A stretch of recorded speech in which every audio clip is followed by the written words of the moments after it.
My bad. Oh, okay. You were It's all joining us on K1 Radio MN Show. How you feeling?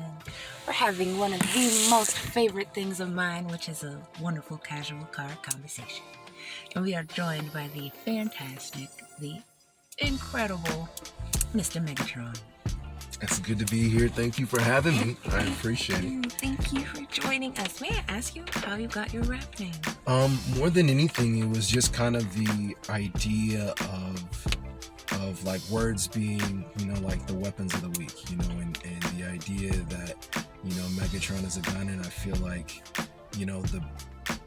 the way that my heroes spoke to power, I feel like is one of the things that made them the most powerful, and so I wanted to kind of like continue that tradition and be a part of that. And it's also the idea of the bad guy. I feel like if your heroes are Donald Trump and Ronald Reagan and Richard Nixon, and you know what I mean, like, and the list goes on, then I can't be your hero. So I have to be the bad guy. If we're speaking in binaries, you know what I mean, then I have to be the bad guy. And I feel like kind of being in a space where you get to play the villain, against a society that doesn't necessarily function in a way that looks similar to your ethics, to me is I feel like artistically, it's fun. Artistically, it's a good place to be. I feel like part of it has to do with, kind of the way that I live, my life, kind of like very adversarial, in terms of, of society and things like that. If society had a background track right now, what would it be? A background track right now. Ooh. Honestly, I think we're getting that. I think that we're getting that. I think that kind of the way that we see music now as something that is disposable, in the face of having artists that are incredibly talented and incredibly gifted. To me, it says everything that you need to know kind of about our society. That the things that are the most important and the things that should be the most valuable are 100% disposable. Speak on it. That's deep. You're so great. As an artist, where do you position yourself in society's scope? I would say that, I position myself as, I would say as a rebel and as someone that is on the side of the underdog, of the marginalized, of people that live on the margins of our society socially, and want to be heard.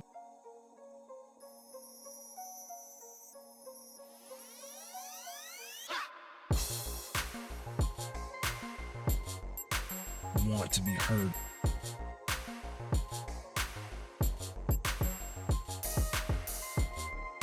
Want to be heard.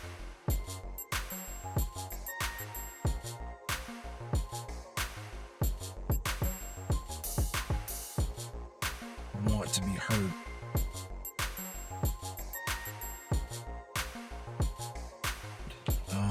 I feel like, I as someone that is, experienced being the outsider for, a majority of my life, I want to be able to represent those people, and be able to, kind of be able to champion that cause in a way that speaks truth to power and is aggressive. I'm not afraid of, stepping on toes, and I'm not afraid of, saying the things that make, people uncomfortable. What is one of your favorite lines that comes to mind?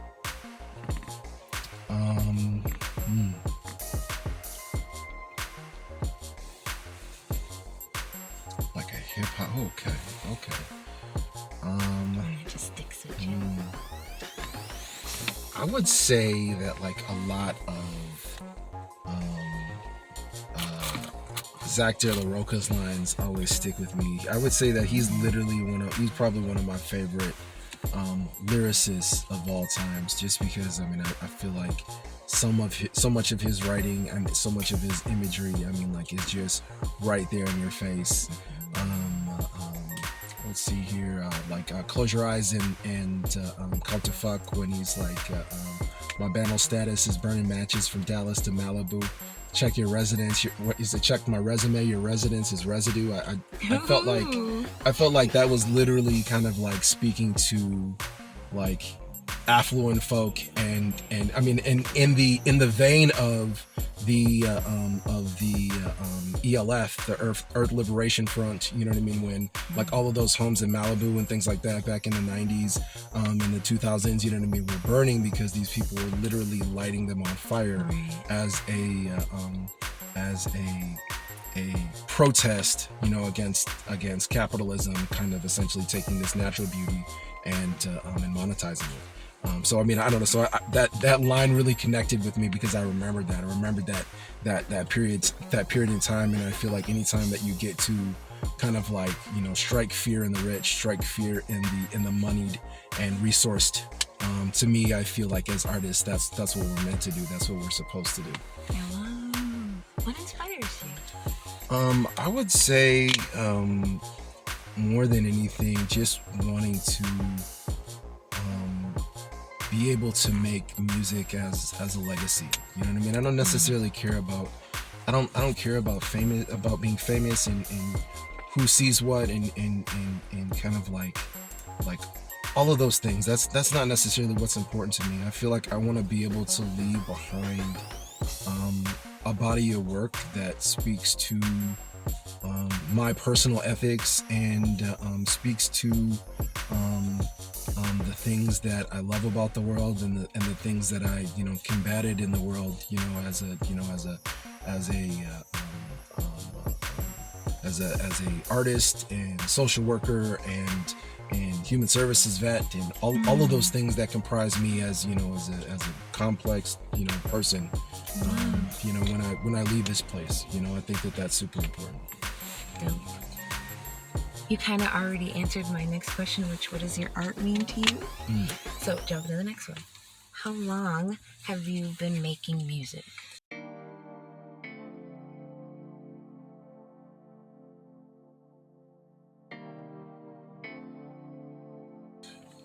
I feel like I've been making music for a really long time. I feel like I was before all of this started.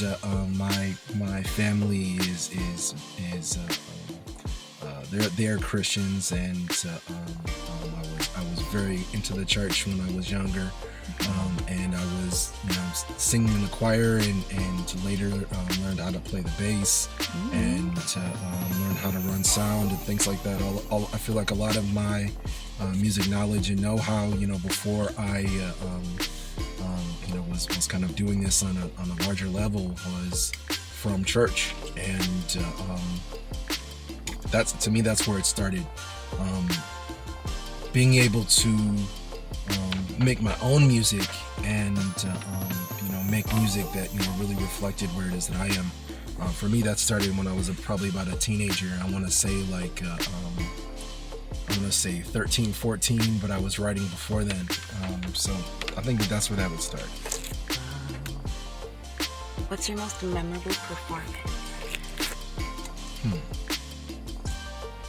I would say being able to perform abroad for the first time. I think that was a big deal. I did an Australian tour with Pledge Empire, Sed Linus, and Prince Carlton, and it was an absolute blast. Had an absolute blast. Being able to be in a culture where I feel like it's different in Australia. I mean, I met more kids that were younger than me and were like really into like boom bap, like 90s hip hop, super heavy. Really? And I would say even at the exclusion of, like, you know, the music that was on the radio. I feel like I had some of like my deepest hip hop conversations when I was in Australia, and we got to talk about it, you know what I mean, and I mean, to talk to a 19-year-old about Big Daddy Kane, and to me that just made me smile from ear to ear. I was literally like cheesing the entire time. I was like, okay, so what do you know about Kane? And literally, I mean, this dude just ran down the whole math for me. Wow. And I don't know, I was not only impressed, but I mean, like it feels good that all of that the work of my heroes and the work of the people that I got so much game from, wasn't in vain, in that we're not losing those ways. If anything else, they're being built upon. Yes, I love that.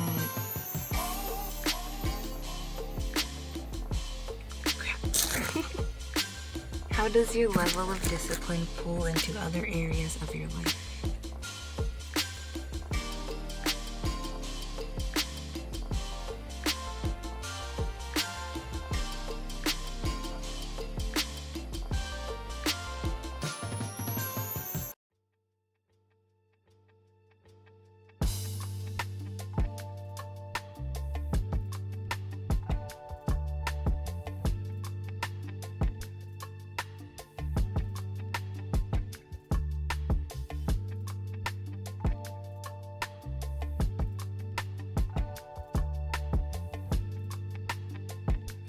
I would say that for me it is 100. It's like 180 degrees different. I would say that I have a lot of discipline in my professional life, because I have to. I feel like a lot of times, I mean, I have a lot of external forces that need things to happen on a particular timeline and in a particular way for compliance and things like that. But I feel like in my art, I feel like it's 100% different. It's 180 degrees different, where all of these things happen on my timeline. I'm not forcing it. I'm not pushing it. I want these things to happen in kind of like manifest organically, as opposed to me somehow exerting force to make these things happen. And I feel like that's kind of when my best work happens. I'm not interested in creating art on a mass production scale. I'm just not. I want to be able to make the things that mean something to me and are deeply personal and are deeply intentional. For me, I mean, the philosophy has always been, it's done when it's finished. Oh, follow up. How do you go about editing your work when you know it's finished? For me, I feel like I feel like my creativity at times can be like a faucet. So I try to like shut off the part of my brain that is editing like while I'm working. I think that being a hip hop artist and a producer, I think that it's a double-edged sword, because the part of me that is making music, of course I need to mix and kind of like, do like prelim mixes and things like that along the way. I mean, but more than anything, if I have an idea to add an element, let's do it. Let's just add it. Let's throw it in there. And I mean, like at the end of it, you know what I mean? Like, so what? I have to mute a track. So what? I have to remove it. So what? You know what I mean? I have to chop this in a different way. You know what I mean? If more than anything, I don't want to stand in the way of myself. I just want to be able to create in a space. And for me, I mean, like that process looks like selecting things that work for you. I mean, for me, I know that I'm a hardware person. So I mean, I select hardware that just works for the way that my brain works. And I think that being able to know what works for you and how to maneuver that process in a way that's going to set yourself up for success, to me, is really important. What's the longest you waited to drop a project? Oof. I gotta say, I'm not on a big like production schedule in terms of like dropping projects. I mean, I feel like if there's something that really, really gets me and is really, really like, I would say really grabs my attention and my focus, I wanna go towards that. Like I wanna work towards that.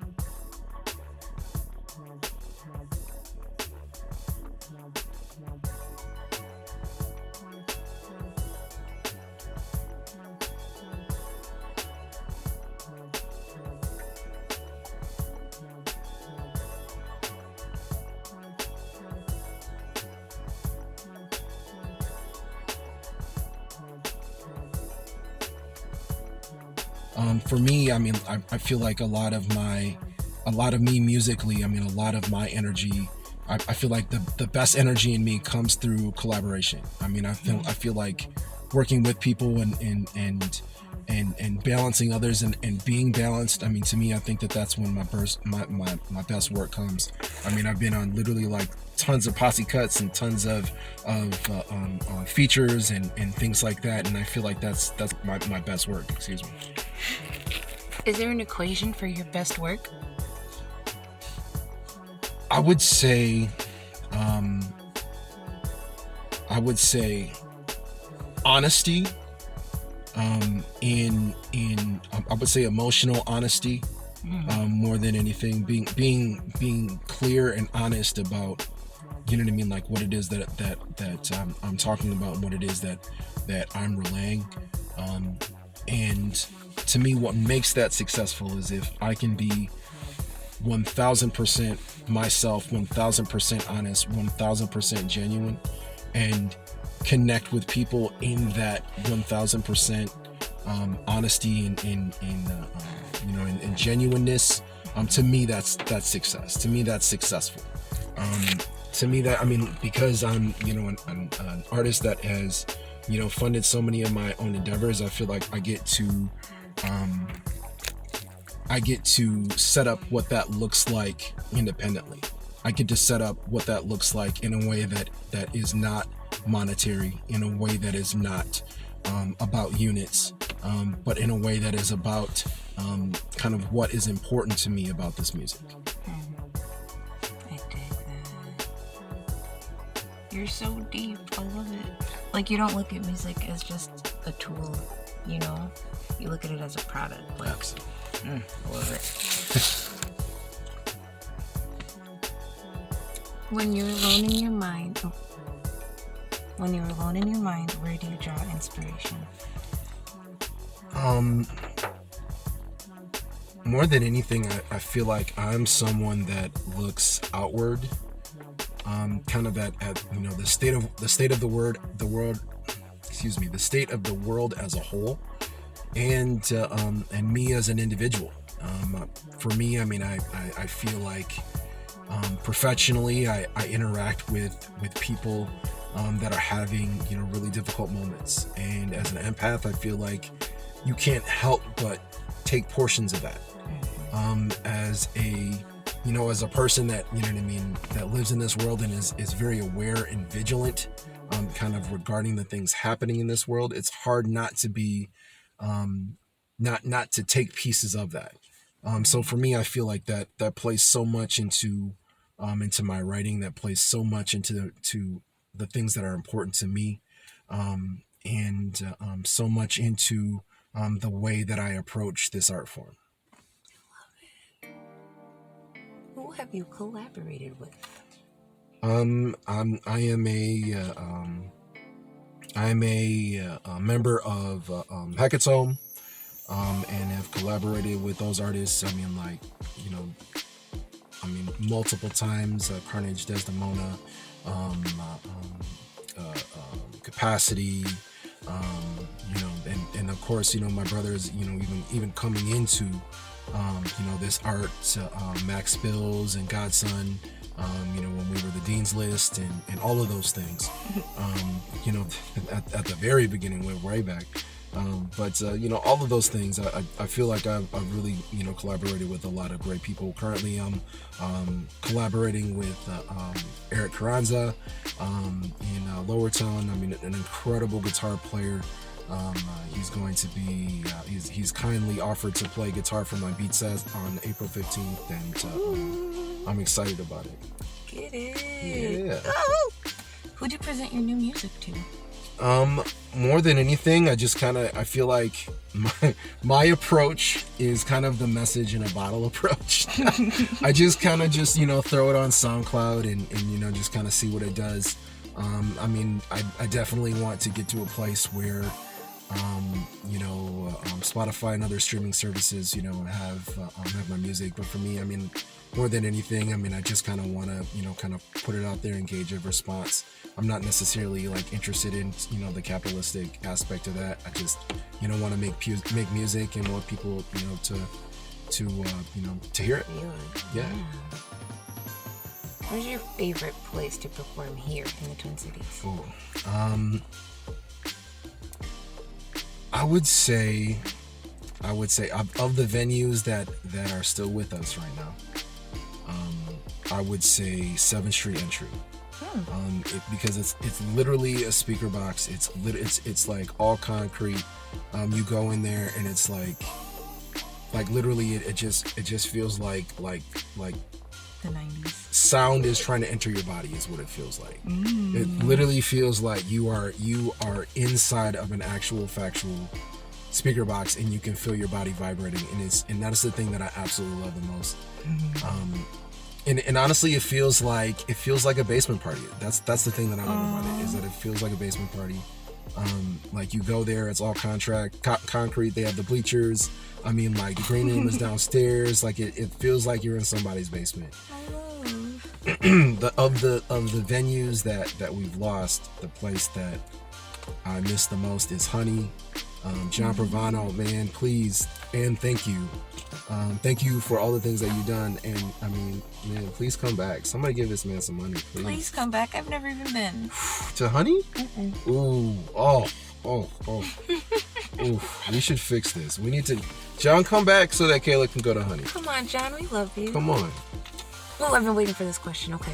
When you sit behind a new instrumental, like when you're creating it, are you thinking of the melody, the tempo, or the words? I would say of the first thing that really grabs me, like in this order, I would say is bass drums and melody. Those are the things that really grab me. I mean, as a bass player, I mean, like I feel like the bass like really like grabs me. I don't mean that it needs to be intense. I mean like the bass lines, like bass licks, like really catchy are like really get me. Like just that, like that's kind of where I feel like a lot of like my rhyme schemes kind of hover around. Is kind of like where those bass licks are, and trying to maybe even like ride the beat when I'm freestyling, you know what I mean, where the bass licks are, as opposed to just trying to match the drum. Love it. Bass licks. Yum. Writing that down. If you had to explain how to write a verse to someone who's never heard music, what would you say? I would say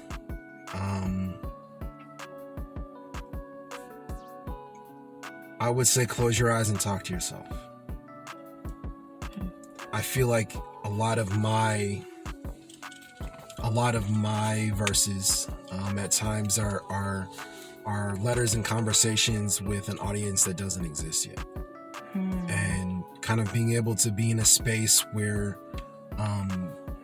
where you're able to kind of like share those thoughts and things like that. I think that at least for me, I feel like it takes a conversation to be able to have that clarity, to be able to have, a clear idea of what it is that you want to write, what it is that you're trying to say, where it is that you're coming from. And I think that more than anything, I think even when you don't realize it, I think that a conversation tends to hone a voice, hones how you're speaking to your audience. You know what I mean? Hones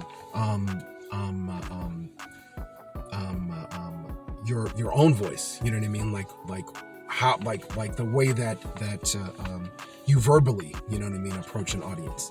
And the intention behind that communication. To me, I think that that's important too.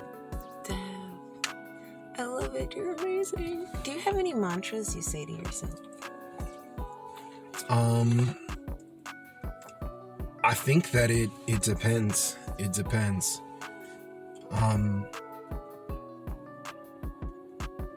More than anything, I think that when I'm writing, it's always honesty.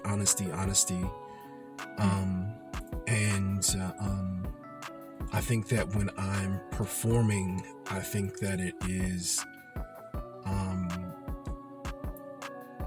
I think that it's seek and destroy. I think that it is me channeling kind of like, all of those dope punk shows that I was raised on, and all of those amazing hip hop shows that I've seen, and also the idea that, we're in an era where live performance is becoming more and more rare.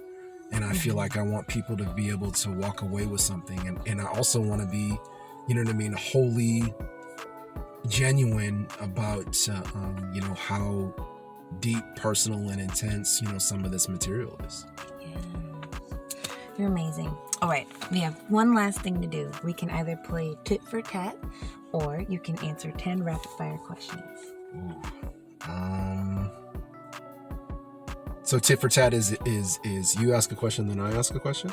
Oh, that would be fun. Okay, what is tit for tat? Is rapping. Ooh. I drop two bars, you drop 2 bars. Okay. And you pick up on the last word. Okay. I'm gonna do rapid fire questions for sure. For sure. Okay. All right. You have 5 seconds to answer everything. Don't hesitate. What is your favorite thing to eat? Ribs. What is your first initial reaction when you see someone in need? Help. Sunrise or sunset? Set. Pizza or burgers? Burgers. What brings you joy? The people I love. What's your favorite thing about you?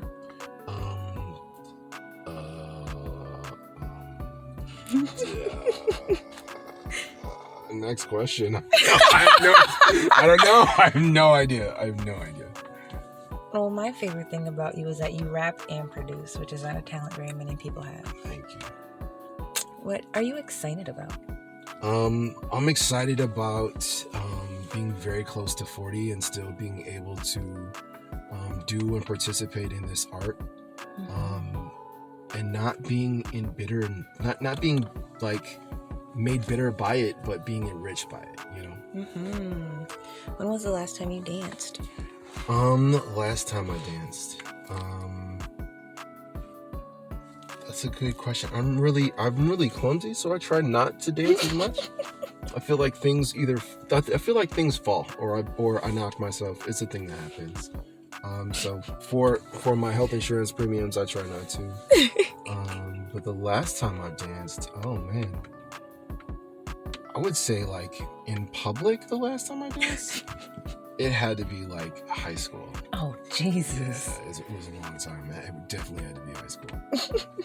How do you explain your line of work to people? I feel like the way that I experience it is that a lot of strangers expect me to do paperwork instantly. I think that is the, like, at first blush, that I feel like that's the most basic way that I can explain it to people. I feel like being a social worker is caring so much about someone that you're willing to complete a form about it. I think that's kind of like a big part of it. Terrible. Night owl or catch your Z's? Ooh, night owl. I feel like I constantly have this. I'm trying to find a balance between reclaiming my time after work and getting enough sleep, and I feel like that's every artist's like balance. For me, I feel like I've been like existing on like 6 and 5 hours of sleep for like my entire life, so that feels really comfortable for me. Even when I'm not, like doing shows or going to shows or anything else like that, like, my partner will go to sleep at like 10 and I'm like, still up until like, like 1 or 2, you know what I mean? Just like either, doing beats or like, you know what I mean, in a wiki spiral or reading or whatever it is. Yeah. Basketball, football. Oof. Football. I'm a former college football player. So I mean, I catch a little college ball every now and again. I love it. Mustang or Challenger? Ooh. You're literally asking Ford or Dodge? Oof. I gotta say, I like the Challenger. But I mean, but I would say that, I mean, if it's not a V8, like if it's not like, a block, a big block, I mean, like even a 440. I can't even mess with it. Yeah. Oh, I feel that. Thank you so much for joining us, Mr. Megatron. Please plug yourself. It's good to be here. Thank you. Hey, I will be at the White Squirrel on April 15th with Eric Carranza and other special guests. Come out and see us. It is free to get in. Just come and hear these beats and let me know. Yeah, where can we find you? You can find me on SoundCloud. I am Megatron 651. Bam! You heard it here first.